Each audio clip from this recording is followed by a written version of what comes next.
Dawn came on like a held breath. The kettle began its small sermon. The lamp leaned a little warmer.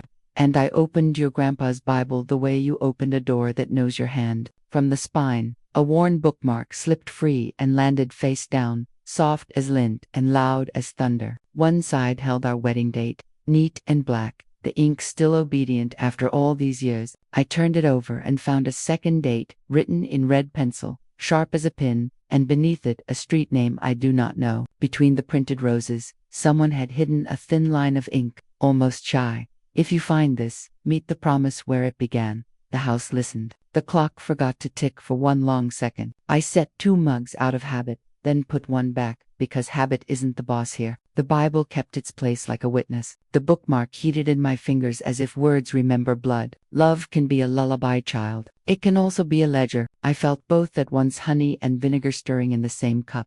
I held the bookmark to the window and said, "If this is truth, it will stand in daylight." Scoot your chair closer, sweetheart. Tonight we're talking about one bookmark, 2 dates, and a secret that asked me to show up like a receipt. I'll tell it plain and American, no gossip, no guessing, just paper, places, and the stubborn mercy of mourning. Around here, we keep our dignity with our coffee. Names on promises, witnesses in the room, copies that leave with you. If stories like this steady your hands, tap subscribe and like so our porch light reaches someone else's kitchen.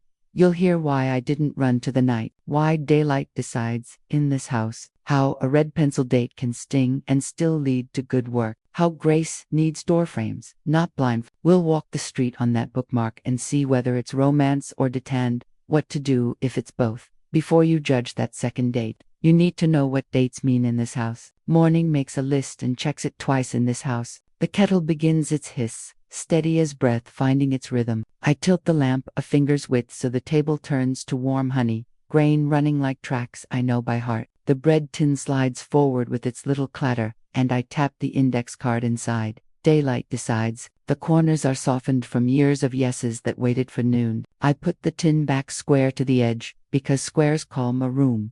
I open your grandpa's Bible and the leather sighs. A worn bookmark loosens from the ribbon and drifts down.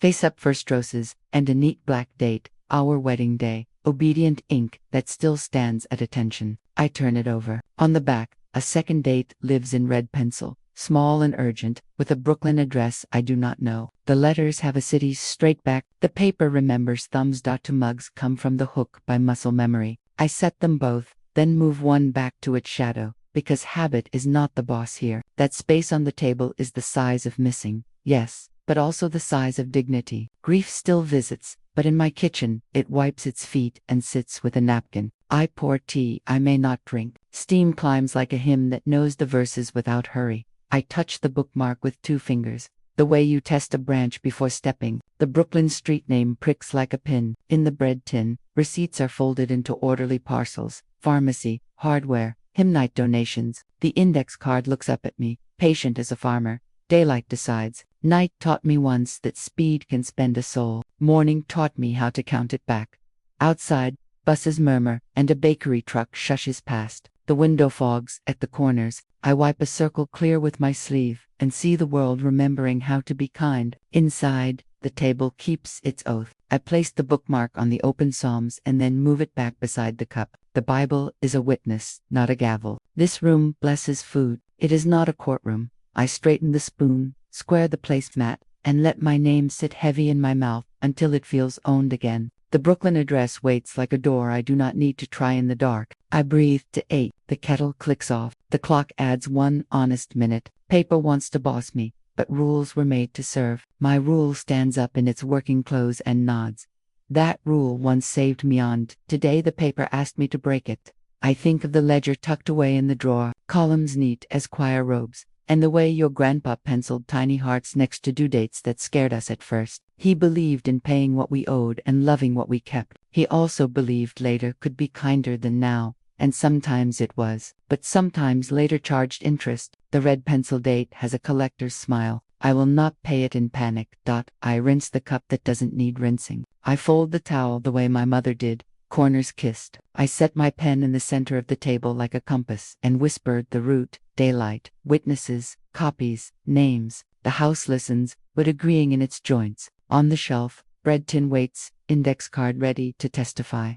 I do not open the door. I do not dial the address. Instead, I write the Brooklyn street on a scrap and slide it under the card, as if training a dog to heel. I can love a mystery and still leash it. Dawn lifts an inch. I lift my chin to match. People think love starts at vows, but ours began in a church basement that smelled like coffee and floor wax. Mama counted forks the way clerks count votes, and she counted truths the same way. Names on every promise, she'd say, tucking a pencil behind her ear. Down the block, the Union Hall echoed her gospel minutes taken. Motions, moved, seconded, carried. I grew up where a handshake was welcome and a signature was respect.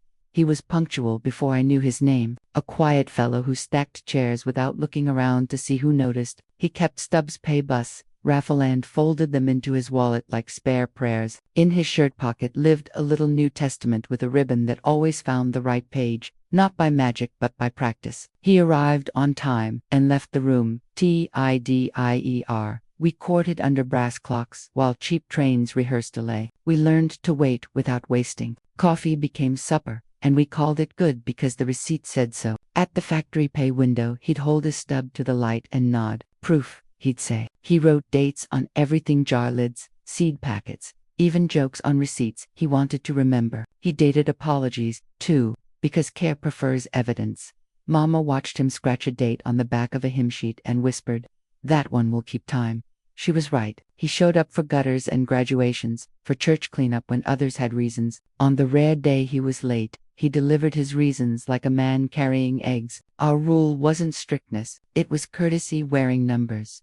We walked the geography of fairness. At the 5 and dime, we waited for change to meet our palms instead of our guesses. At the courthouse, we learned how signatures domesticate power. In the clinic, we saw how dates keep medicine from slipping into memory. When we argued, we pulled the chairs close and spoke careful, because even a disagreement deserves a good record. He carried small postcards. On the front, a picture to make me smile. On the back, a date and 3 words made you smile.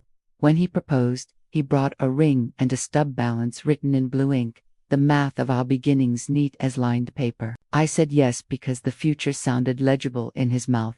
We moved into an upstairs flat and wrote the date inside the kitchen cabinet. "So the house remembers," he said, half laughter, half priest. We found a scarred table shaped like a comma and decided it would be where sentences about money and mercy pause and continue, never end. Sundays we sat near the aisle so helping wouldn't feel like theater. He passed the hymn book with his finger already resting by the number he'd circled. After service we signed up for the lists nobody wanted. Names beside duties, dates beside names. It wasn't glamorous, but it was beautiful.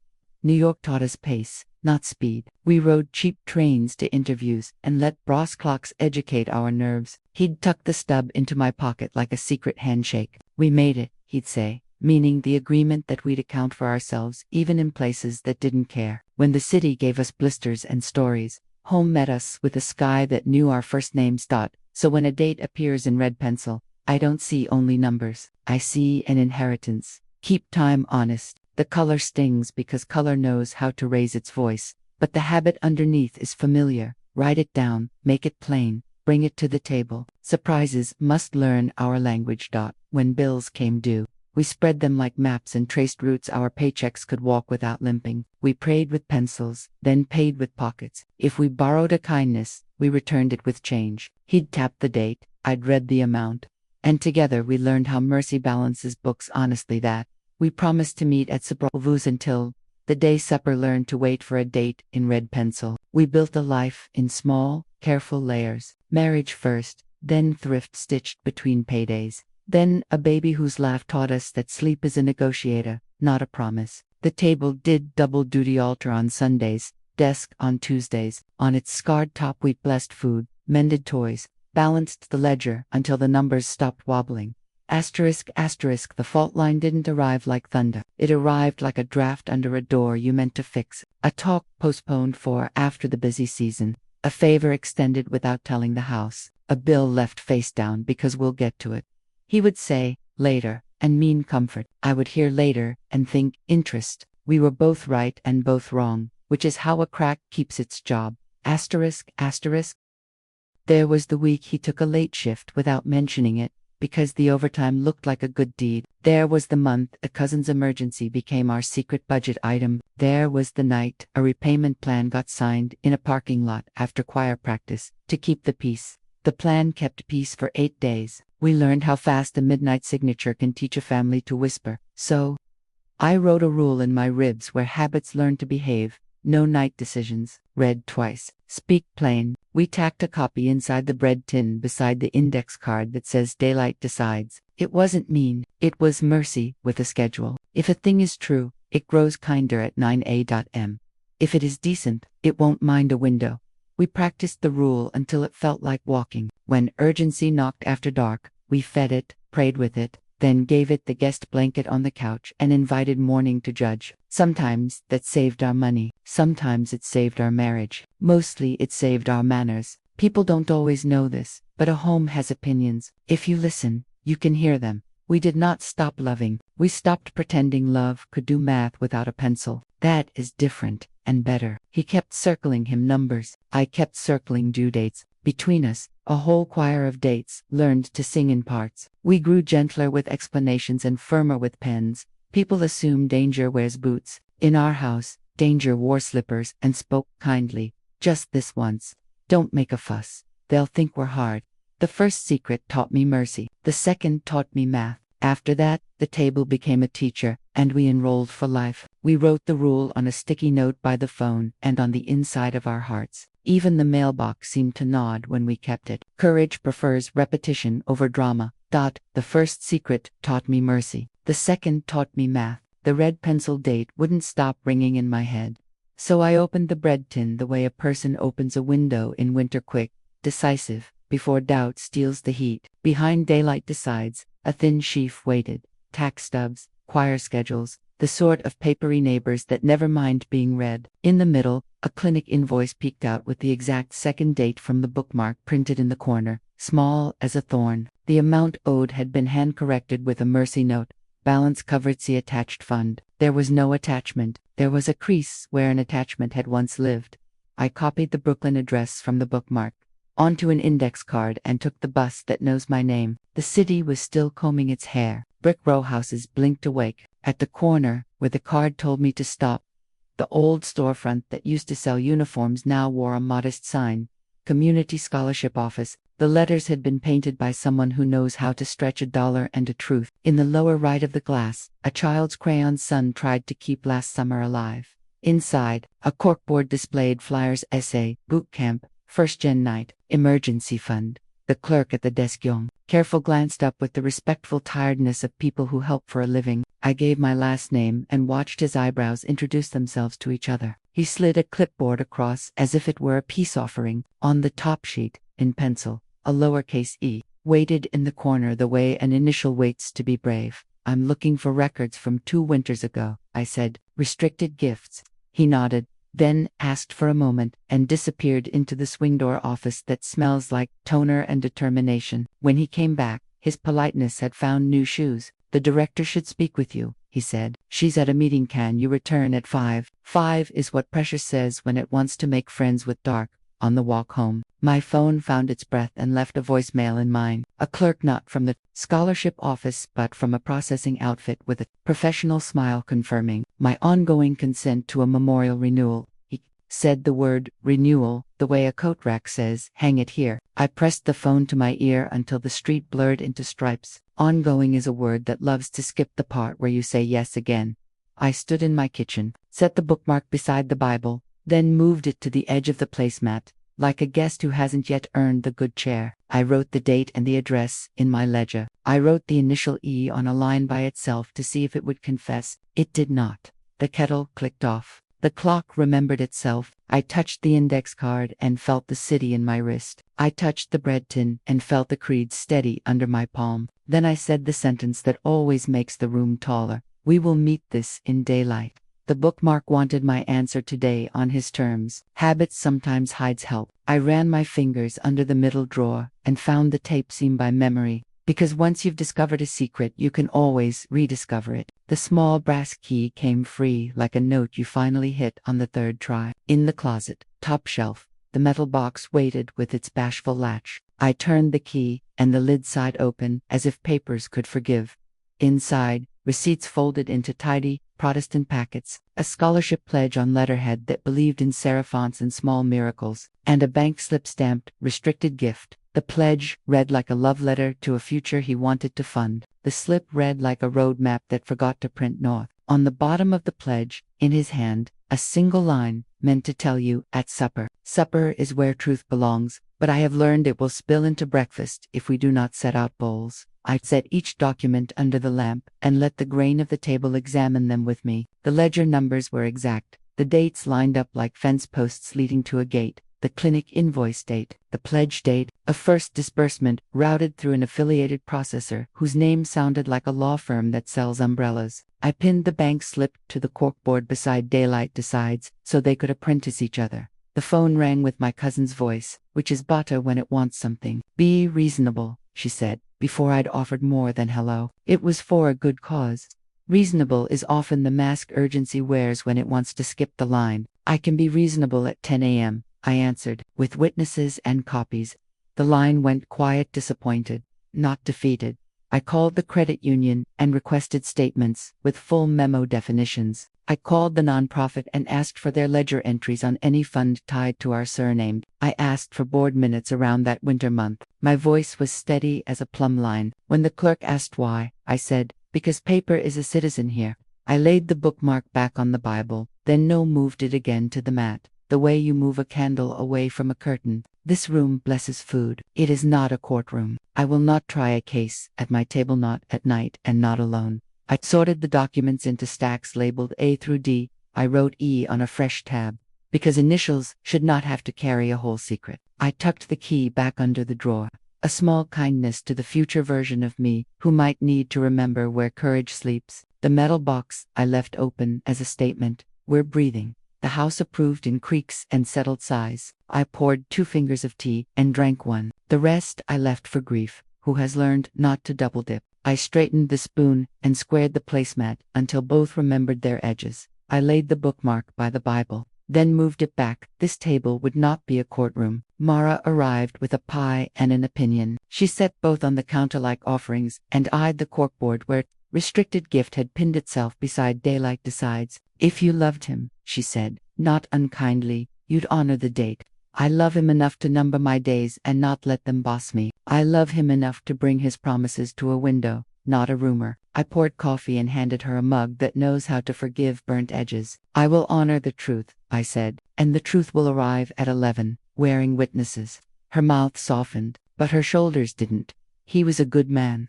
He is, I said, and we'll keep him good by keeping paper good, too. The printer chattered as if it had gossip and finally found a safe person. I pulled 6 months of statements, memos, timestamps, and a tidy index that made the affiliated processor stop pretending to be a cloud. Then I downloaded the board minutes from the nonprofit, a motion to streamline benevolence through assumed renewals, seconded by someone who prefers shortcuts to sidewalks. The pattern glowed like runway lights. Assumed becomes forever when no one raises a hand.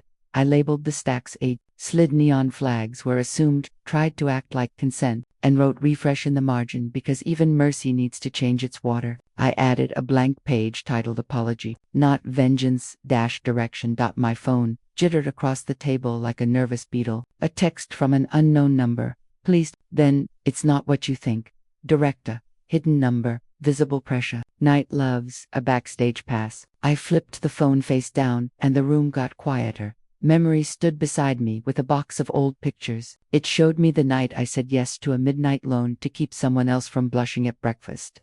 Then spent a month teaching shame to sit. It showed me apologies brought with muffins, when what we needed was receipts. It showed me the version of myself who believed peace meant erasing. I put that version's hand in mine and said, "Watch me put the pencil back in my own pocket."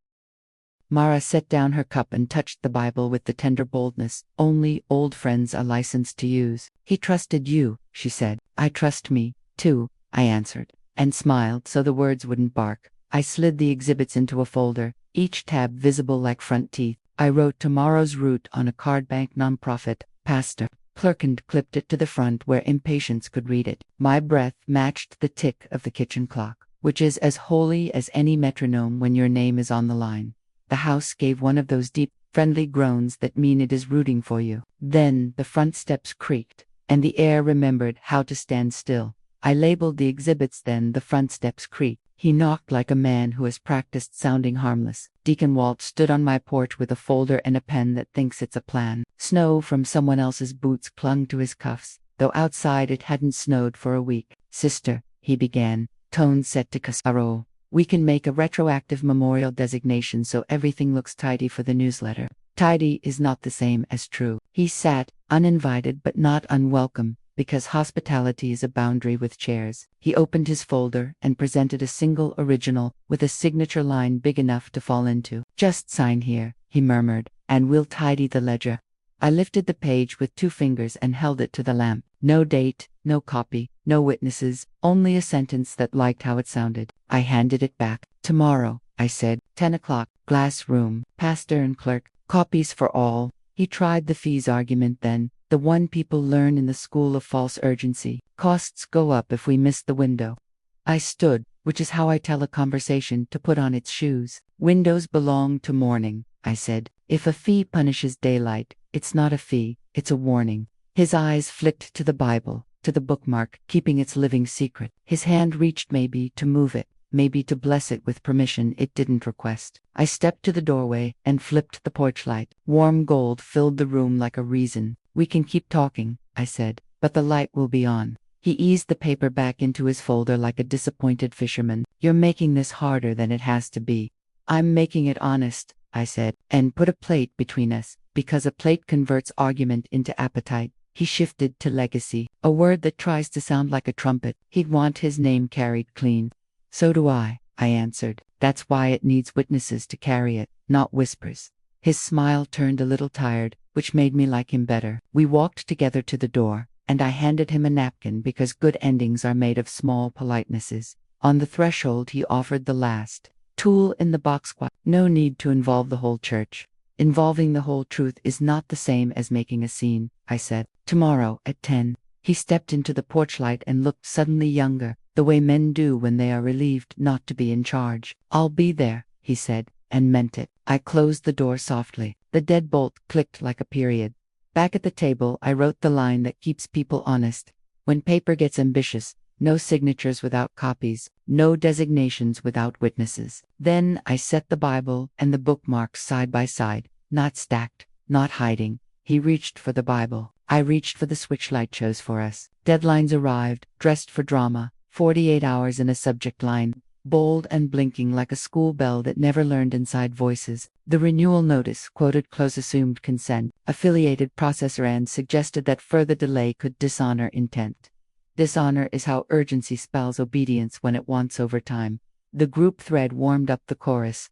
If you loved him, don't embarrass the church. It's not that deep. I turned the phone face down and let the table be the grown-up. Then I picked up my pen, the carpenter one that writes like it knows. Timberand made a schedule that would not apologize for breathing. 8:30. Legal aid call. Confirmed the difference between restricted gifts and assumed deductions. 9:30. Credit union. Print statements, memos, and routing on letterhead.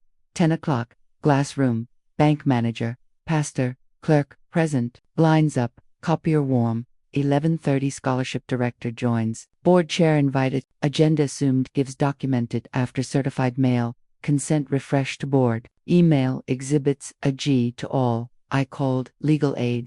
And the counselor walked me through the plumb lines. Recurring charitable pulls require explicit consent. Revocation refresh must be honored. If anyone says otherwise, ask them to put wrong in writing. I wrote her words on an index card and slid it behind my courage. The bank manager answered on the second ring. Bring what you have, he said. We'll add the logs. The pastor promised. I'll pray with my eyes open. The clerk said. I'm bringing stamps. I like to see dates behave. The scholarship director texted again from the hidden number. Please. Then, we can resolve this quietly. I typed slowly. The way you fold a flag. Daylight protects us both. 11. Glass room. Witnesses. If this is truth, it will be truer. At 9, I printed the consent refreshed 3 times and signed my name, legibly enough to be accountable. I addressed envelopes and tucked in the green return cards because Leda has a habit of amnesia. I stacked exhibits a G, clipped the agenda, and added a blank page titled Apology not as punishment, but as a mile marker.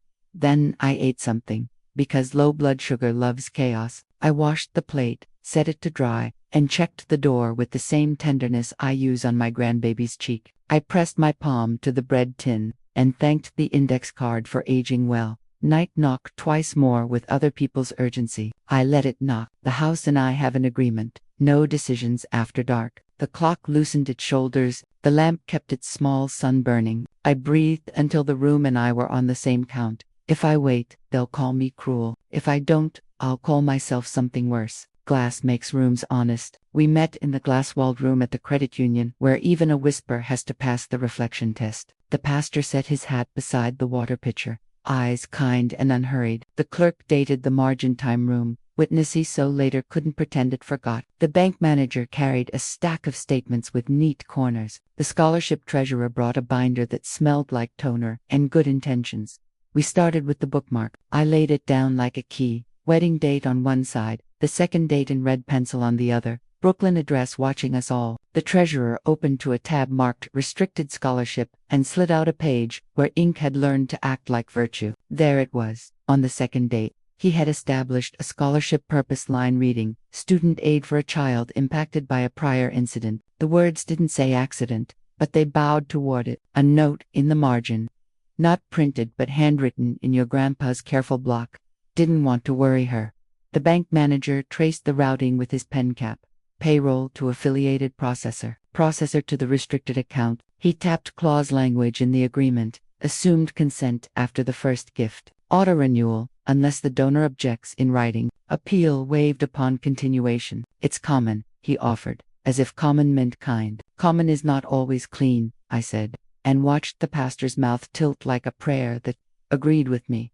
The clerk wrote 3 phrases on a yellow sheet. Assumed consent, affiliated processor, appeal waived, then drew a little doorframe around them, a small joke that made us all breathe. Doorframes keep houses honest, she said. Let's see who can still walk through.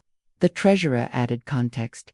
The child had been named by a social worker. Our fund had bridged clinic balances, tutor fees, bus passes. Mercy's receipts were tidy. Mercy's method was not. Oversight had thinned itself with its own pen. He wanted to do right, the treasurer said softly. He did, I answered, and he left me a map that skipped a turn. They showed me the renewal emails sent during the winter, when his lungs had more to say than we did. No reply required to continue. They read, bright as a trap that thinks it's a light. Silence had been deputized to sign. The pastor looked at me from the side of his eyes. He trusted Mercy to carry the weight. He said, not to excuse, but to place. And he trusted me to carry paper, I said, and set my palm flat on the table until the wood remembered its job.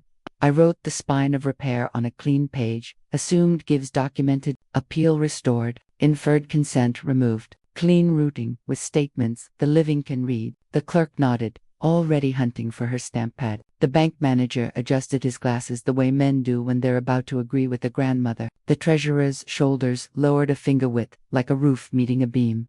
I turned the bookmark over once more. Love had circled a date. Fear had sharpened its pencil. I could honor both without marrying either. What they called mercy was a shortcut around my dignity. Repair has errands, and errands have verbs. I walked them in order so courage wouldn't trip. The bank printed routing maps, little rivers that finally admitted their names. The treasurer exported board minutes, the vote to streamline benevolence, the smiley paragraph that never met a donor's eyes. The clerk fetched a stapler that bites straight, then lined the copies like choir members who know their parts. The pastor said he'd pray with his eyes open and keep time with the copier. Asterisk, asterisk.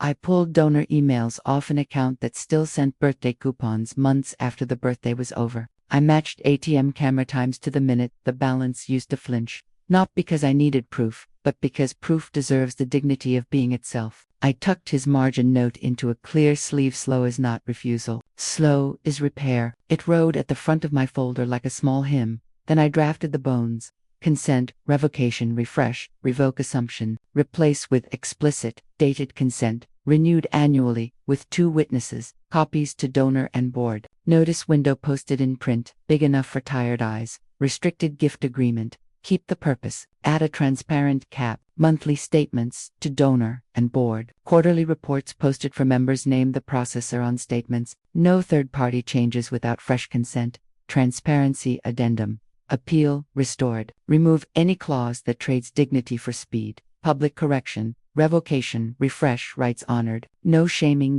Legal aid phoned back and sprinkled ballast. Write it as if a stranger needs to understand it in 10 minutes. I used plain nouns and work verbs. No velvet. The clerk circled dates. The pastor circled tone. The bank manager circled rooting. I circled my name until it didn't flinch. It cost me chips at the table of relationships. A cousin texted a quiet settlement, a rug big enough to hide a chair. An aunt suggested I was rewriting a saint. I brewed coffee and handed out truth in cups, not buckets. I'm not revising him, I said. I'm completing what he began. When the packet was thick enough to defend itself, I slid it into a folder with tabs AJ labels, square as fence posts. I printed the consent refresh 3 times, signed once for the record, once for the board, once for the future that forgets. I placed the green return cards on top. Little promises that paper would come home with its coat on. I stood, because decisions prefer people who are vertical. The lamp hummed. My name felt heavier, like bread after the rise. One signature could end this, or end me. Pressure put on perfume and called itself concern. A family elder wrote, "Choose peace," which often means, choose quiet when truth is ready to speak. A text thread bloomed. "She's making a scene. It's for a child. She's hard." I set the phone face down and walked to the diner that knows how to seat resolve. Corner booth, coffee that respects stamina. I spread the folder, where chrome and sunlight could testify. I stacked my 3 traveling companions' rules receipts. Grayson practiced saying them until my breath and the paper were teammates. The waitress topped off my cup and said, "Get 'em," which in our town is the long form of amen. Legal aid called, voice steady as rail. Recurring charitable deductions require explicit consent. Revocation refresh must be honored. If someone doubts that, invite them to write their doubt on letterhead.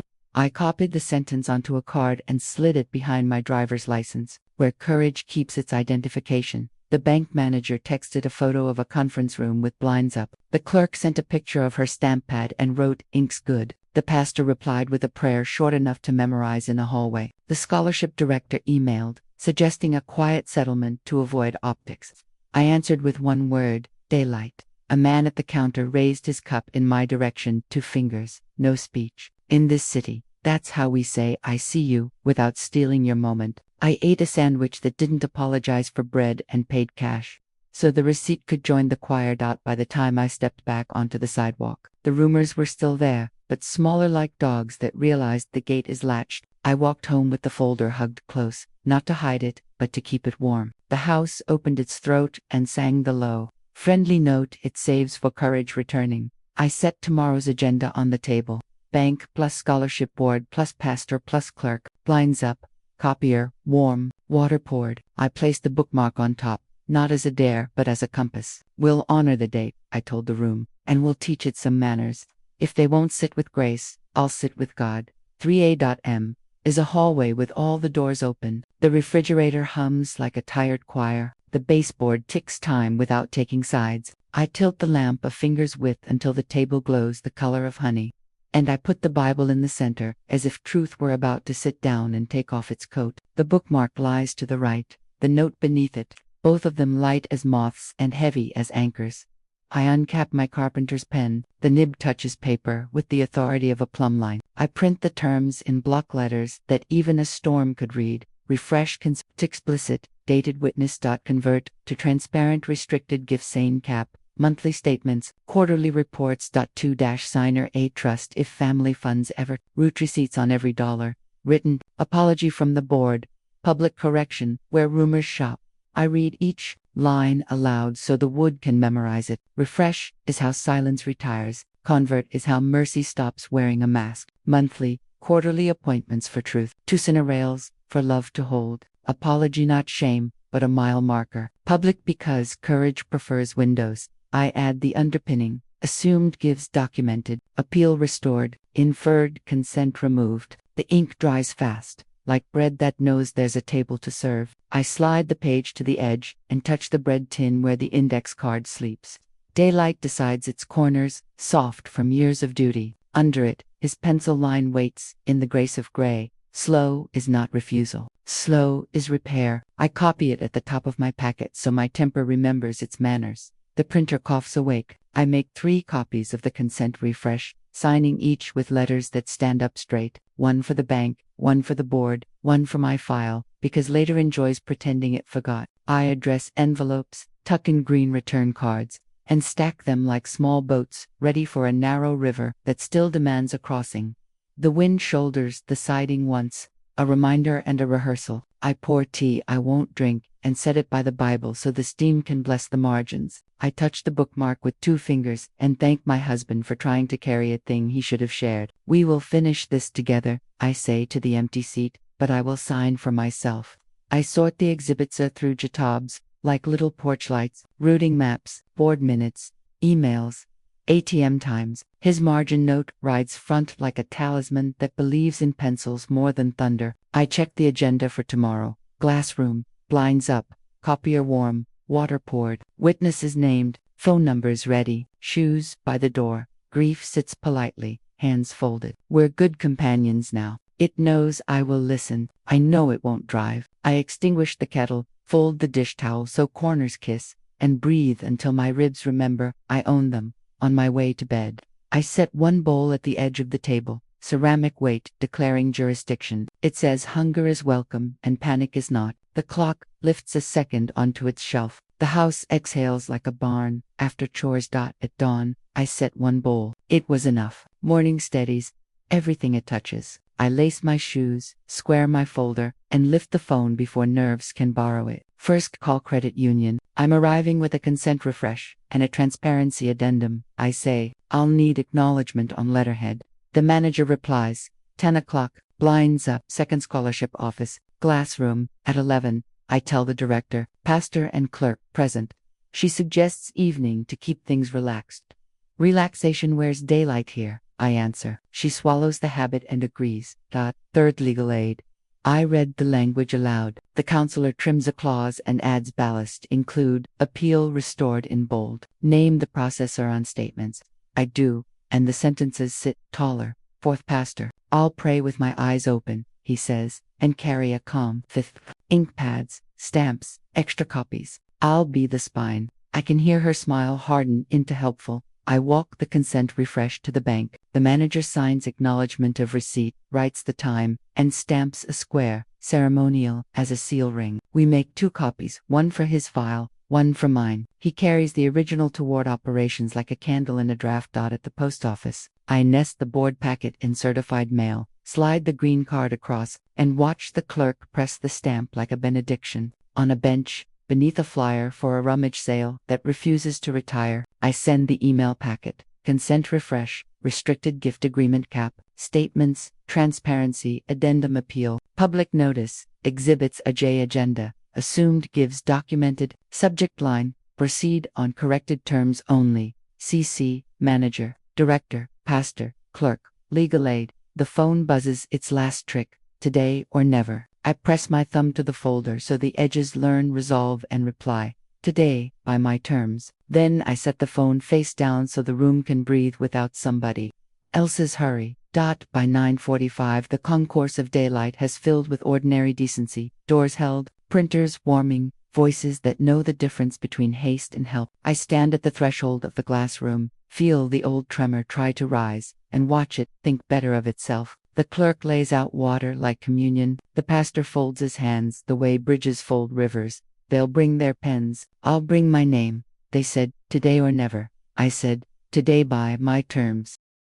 The conference room wore its honesty like a uniform, glass walls, blinds high, the copier humming like a witness who has already sworn in. The clerk dated the corner of the first page, time, place, name so, later couldn't pretend it forgot. The pastor set his hat beside the water pitcher and folded his hands the way bridges fold rivers. The bank manager stacked my statements edge to edge. The scholarship treasurer clicked open a binder that smelled of toner and good intentions. A woman I did not know sat near the end, shoulders squared, eyes careful. The processor, bookkeeper. As I would learn, I placed the bookmark in the center. Wedding date, face up first, then flipped to the red pencil date with the Brooklyn address watching us like a door. This is the hinge, I said. Today we decide whether it opens to dignity.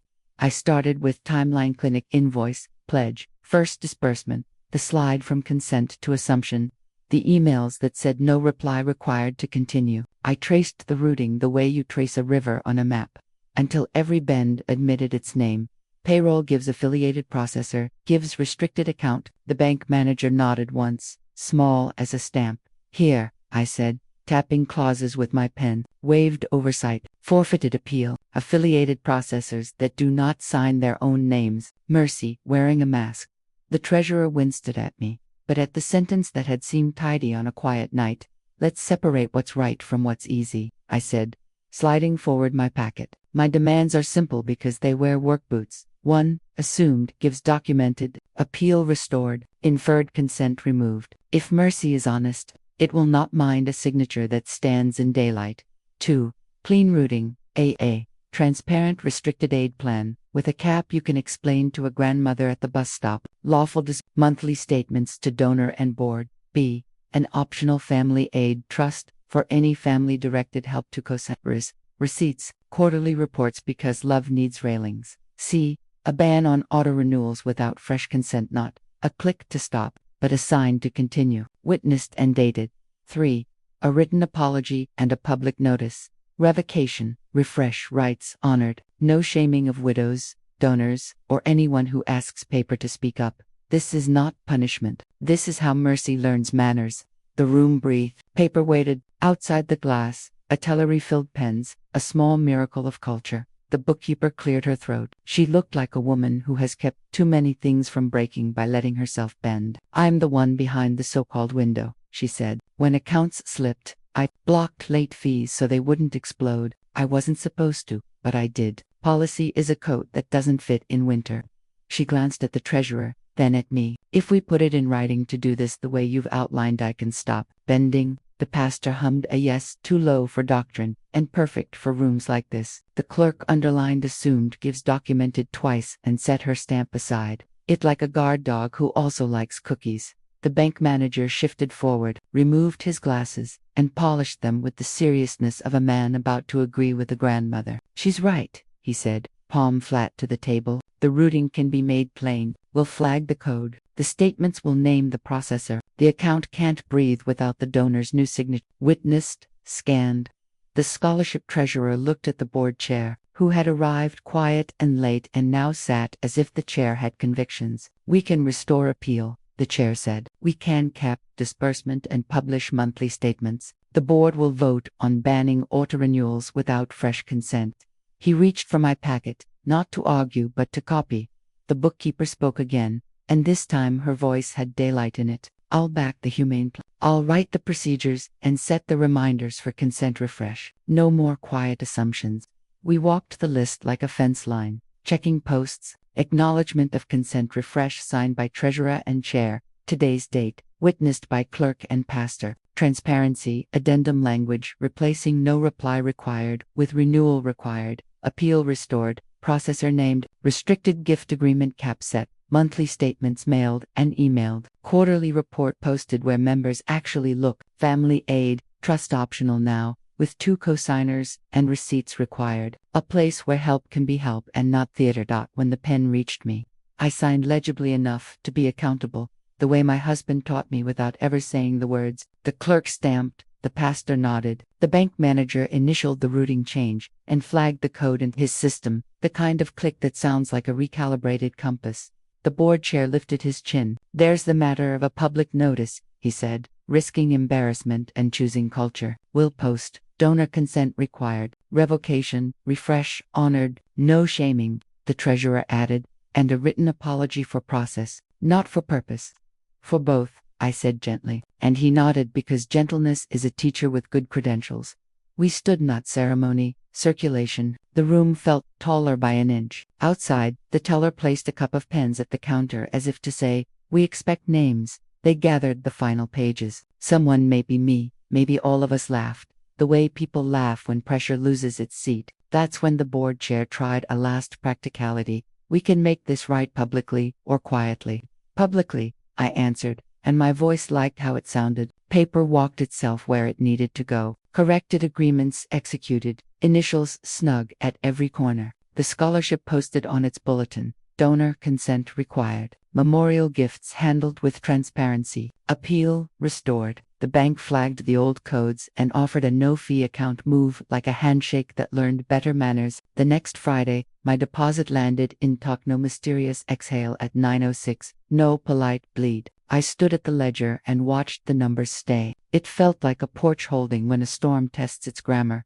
The restricted aid kept breathing, now with monthly statements that used words a grandmother can read at the table. Quarterly reports went up where members actually look print on the corkboard beside choir setups, a PDF in the email that doesn't hide links. The Family Aid Trust opened as a door, not a funnel to consigners' receipts. Quarterly reports, a place where love wears railings and never loses its shoes. At home, I fixed a loose porch stair that had been practicing rebellion. 2 screws, 1 small prayer. Done. I bought red-tipped tulips, set them in a jar your grandpa once used for nails, and called it a treaty, beauty and work in the same glass. I wrote a check to the library for light, because stories deserve electricity. Reconciliations began, like weather changes, first a pressure drop, then a breeze. Deacon Walt arrived with his hat in his hands and left with a copy of the new policy. Mara hugged me with both arms, and not a single should. The bookkeeper sent an email that read like a thank you to herself, procedures attached, reminders calendared, late fees retired. The board chairs stood at the fellowship hall and told a short truth. We adjusted to kindness with guardrails. People clapped the way small towns clapped for trains that arrive on time. At my table, I chose when the second place setting returned, not because I needed the company, but because choice is a kind of company. I set it on a Tuesday and let it sit there all week, a promise that doesn't beg. Some evenings I put it back, some evenings I didn't. Dignity likes options. A week later, the mail slid a white envelope under my door with no drama. Inside, an apology on letterhead that learned to mean it. Signatures aligned like neighbors at a fence. Treasurer, chair, director. They didn't grovel. They corrected. That's better. Tucked behind was a small note from the bookkeeper. I sleep earlier now. And then came the letter you'll like. Child ink, ordinary, message not, if you're willing. It read, there's a seat at our table next month to review the first report. I held it to the window until the light wrote yes in my throat. A letter arrived later this time, asking for a seat. Not a signature. Pull your chair close. Let me hand you what the paper taught me, still warm from the lamp. Boundaries protect love. They are not walls against people. They are doorframes for behavior. Without them, mercy wears out its knees. With them, mercy learns to stand and carry. Grace needs door. If kindness can't pass through a window in the glass room, it shouldn't be asking you to sign in the dark. Grace without structure is theater. Grace with structure is shelter. Patience plus persistence win, not because they shout, but because they show again and again. You don't have to sprint. You have to return with your name steady and your copies squared. Tell the room what you'll accept and then let your feet prove it. Americaness, its best is neighbors who witness, clerks who print truth, boards that correct without sulking, rules that hold when feelings would rather improvise. It's a bank manager who says she's right, a bookkeeper who finds her way into the light, a pastor who prays with his eyes open. Keep help in daylight. 2 signatures on love that moves money, receipts like breadcrumbs back to dignity, monthly statements, quarterly reports because good news doesn't mind being checked on. Consent refresh not once, but as a ritual, we renew what we intend to keep. If someone tells you today or never, answer, today by my terms. If a form arrives without copies, it's asking you to disappear. If a deadline shames you for requesting a witness, it's not a deadline, it's a disguise. I kept the bookmark, not as a wound, but as a map that remembers where we corrected it. I kept the wedding date, and I kept the red pencil date. 2 because both are true, and together they say something wise. Love is a vow and a ledger. The vow tells you where to point. The ledger tells you how to walk. Now, it's your turn. In the comments, tell me, where did you learn to wait with courage? Was it at a kitchen table like this one? A station bench? A courthouse hallway? I want your stories beside mine, so some granddaughter I don't know yet can read them at a lamp and feel her back. Remember, it has a spine. There's one more story this table could tell if you'll sit with me next Sunday. Bring your paper, bring your name, bring your light. By Sunday, the comments changed their clothes. The early whispers, hard fussy, making a scene, put on clean shirts, and lined up to say thank you. My mom watched this and cancelled an assumed pull. One read, "I asked my pastor for copies," said another. The church bulletin folded by hands that no starch printed a small line that rang like a bell. "Persistence with grace. At the corner store." The cashier slipped my receipt across with a sticky note stuck like a daisy. "Proud of you, ma'am." The scholarship board posted a policy correction. "Plain as bread. Donor consent required. Refresh honored. No shaming." A woman I didn't know caught my elbow outside the post office. "I refreshed my pledge," she said, eyes wet and steady, felt like sweeping my porch. Even the bookkeeper wrote me, relief in every keystroke. "I can do this right now." The bank manager waved from behind glass, a little salute that meant we share a lane. Deacon Walt dropped off a flyer, "Quarterly report review all, welcome." And the line below it asked for volunteers to bring pens. I smiled. Pens are how towns become themselves. I set the bulletin on my table and smoothed the crease with my palm. The paper sighed like a task finished and a road beginning. Word traveled farther than I set the table for. Evening returns with its gentler grammar. The Bible rests in its square of light, leather gone soft as an old coat. The bookmark wedding date one side, red pencil the other, now sleeps in a sleeve beside the new agreements, not hidden, not bossy, simply filed with the living. I set one bowl, the second waits in the cupboard, patient as a well-behaved guest, available by choice, not demand. Outside, the window holds that sweet blue dusk that makes porches kinder. I click the porch light, welcome, not warning, and lay my phone face down where the table can keep it honest until morning. The ledger shows a whole deposit, numbers standing up straight, like choir members who made rehearsal. I add a tidy checkmark and the smallest smile. I wash a cup I barely used, fold the dish towel until corners meet like old friends, and listen as the house remembers its favorite key. The air tastes like soup and relief. I thank the day out loud, small prayer, big gratitude. Down the room nods in wood and warmth. On my way to bed, I see the mail tucked under the mat. A postcard, no return address, only a hymn number written in a faithful hand. I leave it on the sill where Dawn can read it first. Next week, I'll tell you about the postcard with only a hymn number on it. If this story steadied your hands, subscribe, like, and share it with someone who needs a little daylight on their table. Around here, we honor love with doorframes, 2 signatures, clear words, no shame. Next Sunday at dusk, I'll open a postcard that carries only a hymn number and a lesson about welcome light versus warning light. Bring your paper, bring your name, bring your calm. If this gave you courage, come back at dusk. Subscribe next story at dusk. Thank you. Keep your receipts, keep your dignity. See you Sunday.